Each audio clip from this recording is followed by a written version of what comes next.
ఎదుగుతాడు. మరి మనం సెల్ ఫోన్లు ఎట్టుకుని కూర్చుంటే మన బిడ్డ కూడా బుర్ర ఎదగదు, బుద్ధి ఎదగదు. ఇప్పుడు ఎక్కువ రోగిష్టి పిల్లలు ఎందుకు పుడతారు అంటే ఆ చూడకూడని దృశ్యాలు చూసి ఆ మనసుకు ఆ భయం ఏర్పరచుకుంటారు. అన్నీ కూడా మనకి ముందు తరాల వాళ్ళు అందించి ఇచ్చారు, మనమేమో చేదస్తాం అన్నా.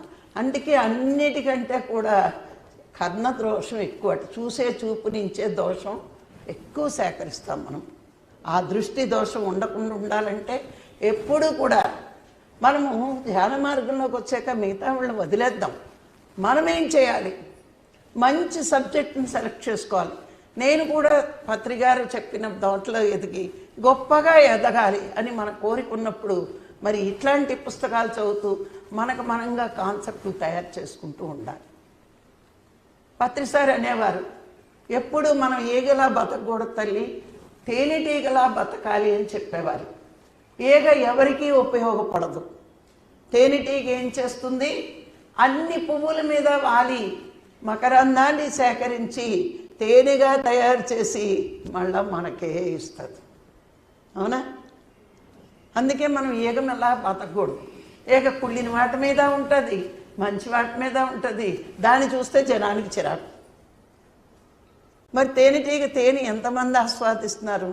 అలాగే ఒక పిరమిడ్ మాస్టరు అన్ని రకాల పుస్తకాలు చదివి తనగా కాన్సెప్ట్ తయారు చేసుకుని తను చెప్పాలమ్మా కొత్త కాన్సెప్ట్లు అనేవారు.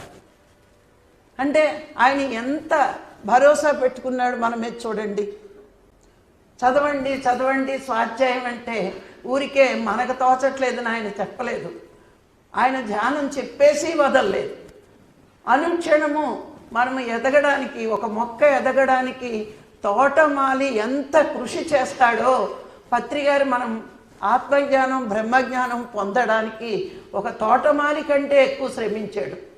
మనం ఎక్కడ నిద్రపోతామో, ఎక్కడ బద్దకిస్తామో అని నిరంతరము ప్రయాణం చేస్తూనే ఉంటాడు. ఆ ఊరెళ్ళి ఈ ఊరెళ్ళి మనం ఏమన్నా బద్దకించి నిద్రపోయి జ్ఞానం మర్చిపోతామేమో అని తన బోధతో, తన సాహచర్యంలో అనుక్షణము మీ వెనకాతలని మిమ్మల్ని నేను కనిపెట్టుకునే ఉన్నాను అని చెప్పడానికి నిరంతర బాటసారిలాగా తిరిగాడు.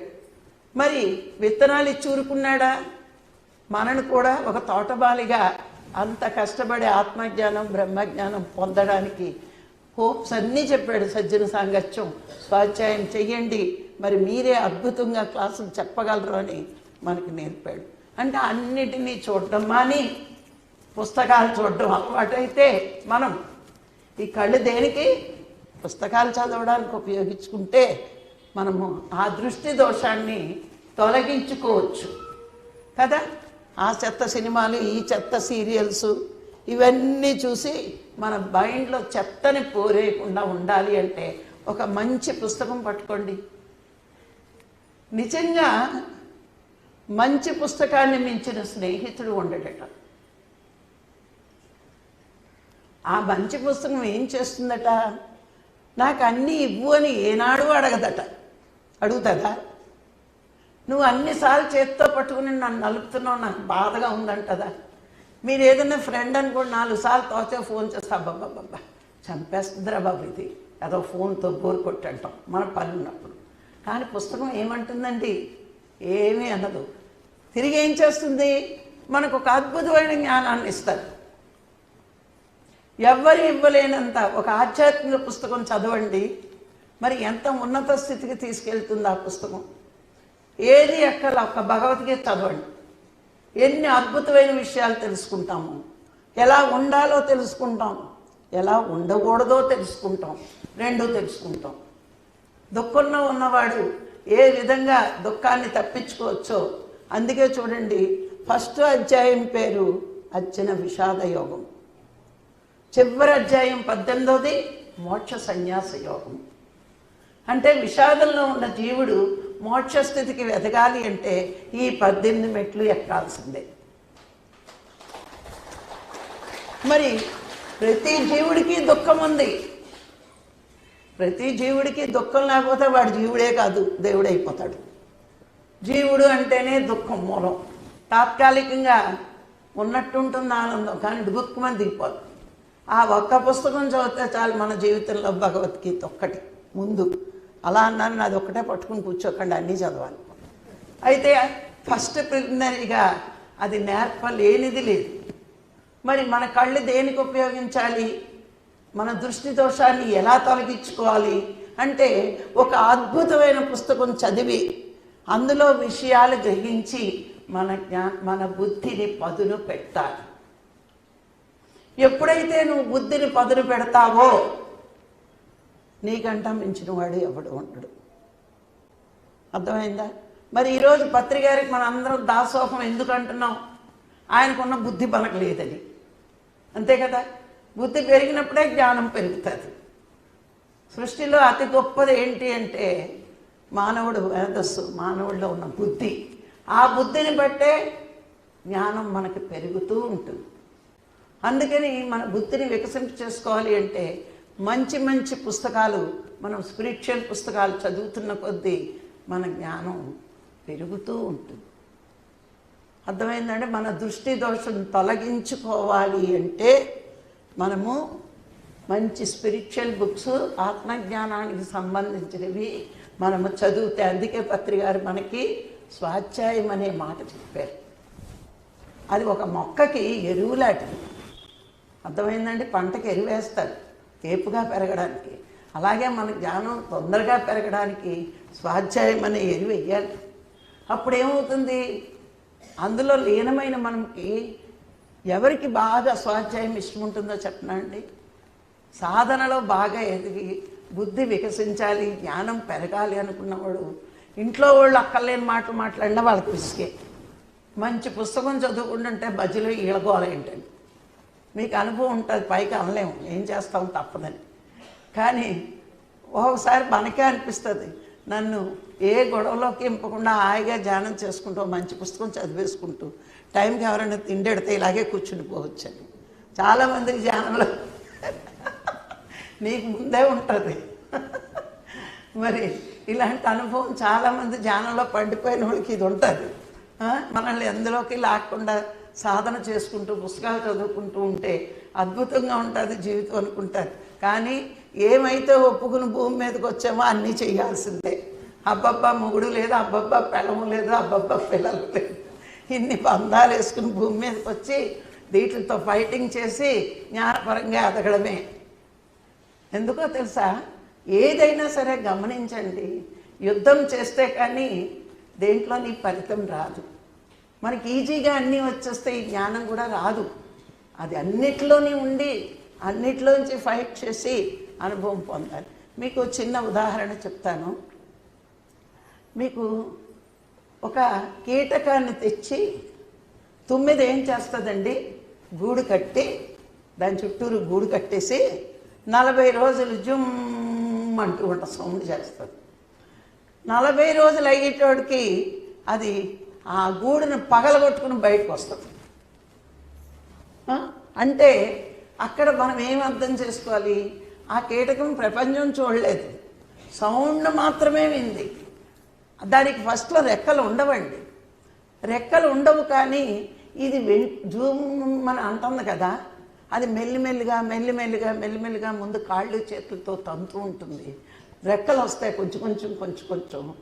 ఇది ఎప్పుడైతే ప్రయత్నిస్తూ ఉంటుందో ఆ గూడును పగలగొట్టుకుని రావాలని ఆ రెక్కలు సాగి సాగి సాగి అది కూడా తుమ్మెదలాగా ఆకారం పొందేస్తుంది. అలా వస్తుంది బయటికి. ఇది తెలిసి కొంతమంది సైంటిస్టులు ఏం చేశారట, పాపం అది కొట్టుకుని 40 రోజులు రావడం ఎందుకు, ఇలా వస్తుంది అంటే ఇక్కడ ఒకటి చూడండి, భగవంతుడి సిస్టమ్ని మనము తలుచుకుంటే ఎంత ఆశ్చర్యం వేస్తూ ఉంటుందంటే ఆ సిస్టమ్ తలుచుకోవాలి మనం. ఒక గులాబీని చూస్తే అబ్బా బాగుంది అనుకోవడం కాదు, వెంటనే అబ్బో సృష్టికర్త ఎంత అందంగా సృష్టించాడు, ఆ సృష్టికర్త ఎంత అద్భుతం. మరి ఆ ఒకే చెట్టుకున్న ఇవి కూడా ఒక పోలికలో ఉండవు, 2 ఆకులు ఒక పోలికలో ఉండవు. నువ్వు గమనిస్తే యథార్థంగా కనిపించేది చూస్తావు, కానీ ఆ కనిపించే యథార్థం వెనక పదార్థం అనే పరమాత్మ ఉన్నాడు.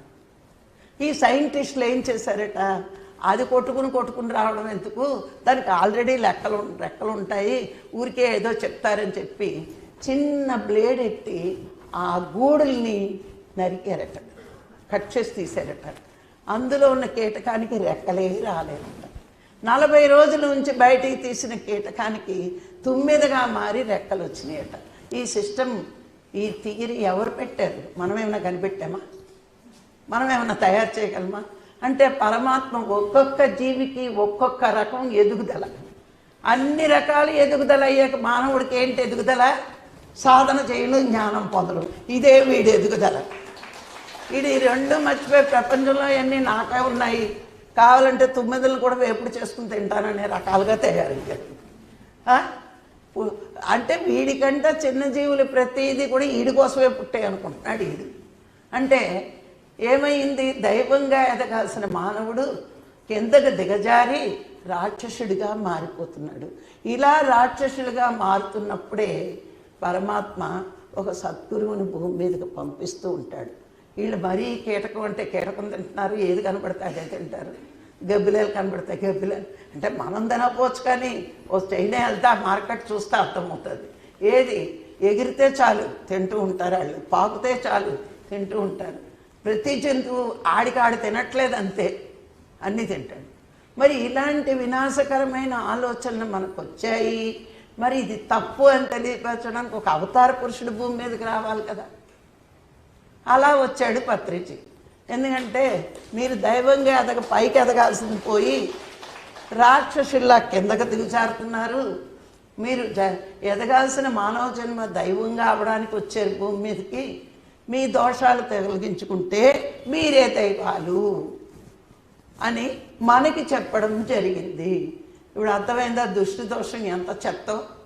అందుకే మనకు అక్కర్లేనివి చూడకూడదు, ఇది తెలుసుకోవాలి. ఖాళీ ఉంటే ధ్యానం చేయడం బోరు కొడితే ఓ మంచి పుస్తకం పట్టుకుని కూర్చోవాలి. అప్పుడు ఏమవుతుంది? చక్కని జ్ఞానం పెరుగుతుంది మనకి. ఇక రెండోది శ్రవణ దోషం. ఈ శ్రవణ దోషం ఏంటి అంటే అక్కర్లేని ఎలా చూస్తామో అక్కర్లేని చెత్త వింటాం. వింటున్నామా లేదా? చాలా చెత్త వింటాం. రోజు మొత్తం అంతా అయిపోయాక రాత్రి పడుకుని ఏ గంట దేనికి కేటాయించేమో ఒక్కసారి మనం రివిజన్ చేసుకుంటే ప్రొద్దుటి నుంచి లేచిన దగ్గర నుంచి పడుకునే వరకు మన టైం టేబుల్ అంతా రివిజన్ చేసుకుంటే ఈ చెవుల ద్వారా ఎంత చెత్తను పోగేసాం. అందులో పోగేసిన దాంట్లో మనకి కావలసినవన్నీ, మనకు అక్కర్లేనివన్నీ.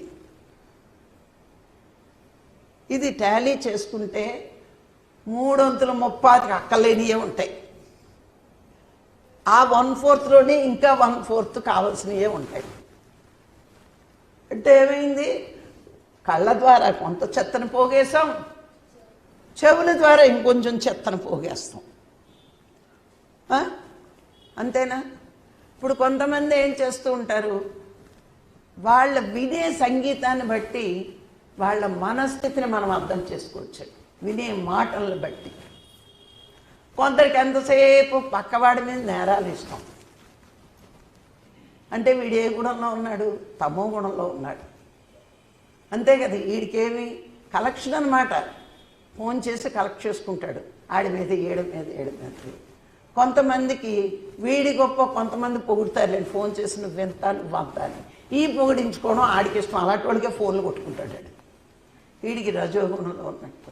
ఎవడ గొడవ నాకెందుకో ఫోను లేదు గీను లేదు, హాయిగా కూర్చుందాం అనుకుంటే, లేదా ఫోన్లో అయినా ధ్యానం చెప్పినా వీడికి సాత్విక గుణంలో కూర్చున్నట్టు. వీడి ప్రవర్తన, వీడి ఇది బట్టి వాడు ఏ గుణంలో ఉన్నాడో మనం చెప్పవచ్చు. మరి అక్కర్లేని చెత్తను పోగేసుకుని మన సాధనను పోగొట్టుకుంటాం. ఇవన్నీ ఎక్కడికి చేరుతున్నాయండి? చూడడం ద్వారా మనసుకి, వినడం ద్వారా మనసుకి, అన్నీ మనసే పోగేస్తుంది. అంతే కదా. వింటున్నాము, విన్నది పోగేస్తున్నాం. అరగంట ఇప్పుడు ధ్యానం క్లాస్కి వెళ్తే మీకు రాఘరావు గారి క్లాస్లో, రాజ్యలక్ష్మి క్లాస్లో చెత్త పోగేయడానికి ఉండదు. టైం టు టైం లోనకి రావాల్సిందే, లేకపోతే మా ఆయన కూర్చుంటాడు మీ అందరిని పని పట్టడానికి. అందుకని మీకు చెత్తను పోగేసి చెత్త మాటలు మాట్లాడాలి అక్కడ అనుకుంటే అస్సలు కుదరదు. 5 నిమిషాలు లేట్ అయినా ఉండదు. లేదు ధ్యానం చేయిస్తున్నప్పుడు మిగతా మాస్టర్ల పైన పచారులు కొట్టి సెల్లట్టుకుని కూర్చుంటే ఆయన లేకపోతే నేను ఉంటాను, నేను లేకపోతే అక్కడ కుదరదు పైకి పారిపోవడానికి. అందుకని మా క్లాసుల్లో మీరు పారిపోవాలన్నా కుదరదు, చచ్చినట్టు కూర్చోవలసిందే, చచ్చినట్టు మీరు టైం టేబుల్ ఫాలో అవ్వాల్సిందే. అందుకని ఈ క్లాసుల్లో కుదరదు. ఇప్పుడు ఒక పేరెంట్ కనుక వెళ్ళండి, ఎంత చెత్త పోగేస్తారు, అవునా? ఎంత చెత్తను పోగేస్తాం. ఓ సినిమాకి వెళ్ళండి, కళ్ళ ద్వారా చెవుల ద్వారా కూడా తెచ్చుకుంటాం, అవునా? ఓషో అనేవాడు తోచట్లేదని వీడి చెత్త ఓ తట్ట పట్టుకెళ్తాడట. అందరిలో కూర్చుని 10 తట్టల చెత్త ఇంటికి తెస్తాడట. అంటే వీడి చెత్తను వదిలిగొట్టుకుందాం, కాలక్షేపం అవ్వట్లేదు, కష్టాల్లో ఉన్నాను, బాధగా ఉంది, రిలాక్సేషన్ లేదని వెళ్తాడు వీడు. 4 చెట్టు కింద కూర్చుంటారు పూర్వం రోజుల్లో. ఇప్పుడు కూడా గ్రామాల్లోకి వెళ్తే తెలుస్తుంది. కబుర్లు కబుర్లు కబుర్లు పెట్టుకుంటారు. నా కోడలు ఇట్టా, నీ కొడుకు అట్టా, నీకిట్టా నీకిట్టా అనుకుంటూ ఈ చెత్త అంతా పారపోసుకుని కష్టాలు చెప్పుకుని ఈ తట్ట చెత్తని వదలగొడదామని వెళ్తాడట. వెళ్ళినవాడు ఇంటికి వచ్చేటోడి 10 చెత్తలు మూసుకొని వస్తాడట. ఓషో చెప్తూ ఉంటాడు, ఇలా చెత్తను పోగేస్తారు అందరూ, చెత్తను పోసేసే కార్యక్రమంలో ఉంటారు అందరూ అని. అలాగా మనం ఏం చేస్తాం, 10 మంది జనంలోకి వెళ్ళే కొద్దీ మన తట్టకి 10 తట్టలు అవుతాయి. అంటే ఈ విధంగా శ్రవణం ద్వారా మనసుకు చెత్త, మనకు అక్కర్లేని విషయాలు మనం మాట్లాడి ఈ శ్రవణ దోషాన్ని పెంచుకుంటాం, అవునా? ఇప్పుడు ఇందులోకి వచ్చే చాలా మటుకు తగ్గించేవులేండి, ఓ సగం తగ్గించి ఉంటాం, ఇంకా పూర్తిగా 100 రాలేదు. 100 వస్తే ఆత్మదర్శనం కలిగేది. కొంచెం మనకెందుకులే, ఎదుటోడు కర్మ మనం వేసుకోవడం, ఆడు గోల ఆడిది, మన గోల మనది అని అనుకుంటారు. అనుకోకపోతే ఇంకా చెత్తను పోగేసి ఇంకా ఇంకా మట్టిలో కూరుకుపోయినట్టు మనం కూడా కర్మల వలయంలో ఇంకా కూరుకుపోయేవాళ్ళం. అందుకే ఈ శ్రవణ దోషం ఎవడైనా మాట్లాడితే, వాడు నేరాలు చెప్పడం మొదలు పెడితే, ఇప్పుడు ఎవరో ఉంటారు, ఆ కూతురులోనో అత్తగారులోనే ఎవరోనో, ఓన్లీ నీ కర్మ పోవాలంటే కాస్త ధ్యానం చేయంటే వదిలిపోదు. ఇంకా మనకి చెప్పడం కూడా మొదలెట్టరాళ్ళు. ఎందుకు తెలుసా, అన్నిటికీ ధ్యానం అంటాం కదా మనం. వీళ్ళు నోరిప్పితే ధ్యానం అంటారు, సొల్యూషన్ ధ్యానం అంటున్నారు. కాబట్టి వీళ్ళకి చెప్పినా రాయికి చెప్పినా ఒకలాగే ఉంటుంది అనుకో. మన రాళ్ళు అనుకున్నా పర్వాలేదు, మనకి చెప్పకుండా ఉంటే చాలు. అందుకని ఎవడు మాట్లాడినా ధ్యానం అన్నారనుకోండి, ఇంక మనకు ఫోన్ కూడా చేయరు. నేను ఇలాగే తప్పించుకుంటాను అందరినీ. ఇంక ధ్యానం అంటే ఇంక నాకేం ఫోన్ చేస్తారు, ప్రశాంతంగా చదువుకుంటాను, ధ్యానం చేసుకుంటాను. అందుకని నన్ను ఎవ్వరు, మా చుట్టాలు కానీ బంధువులు కానీ పిల్లలు కానీ అస్సలు డిస్టర్బ్ చేయరండి. మా ఆయన కూడా ధ్యానంలో ఉంటే లేపరు అసలు, ఎందుకంటే ఆ అదృష్టం నాకు ఉంది. అలాగా శ్రవణం ద్వారా చెత్తని పోగేయడం మానేయాలి. ఇక వాక్ దోషం ఇంకా చెప్పుకోక్కర్లేదు. ఈ వాక్ దోషం ఏదో నిన్న మొన్న కూడా చాలా చెప్పుకున్నాం. అక్కర్లేని పెద్దరికం కోసం మాట్లాడటం, ఎదుటోళ్ళని బాధ పెట్టే మాటలు మాట్లాడటం, అబద్ధాలు చెప్పడం, ఏమీ ఉండదండి. కొందరికి గొప్ప కోసం టప టప టప టప అబద్ధాలు ఆడేస్తారు.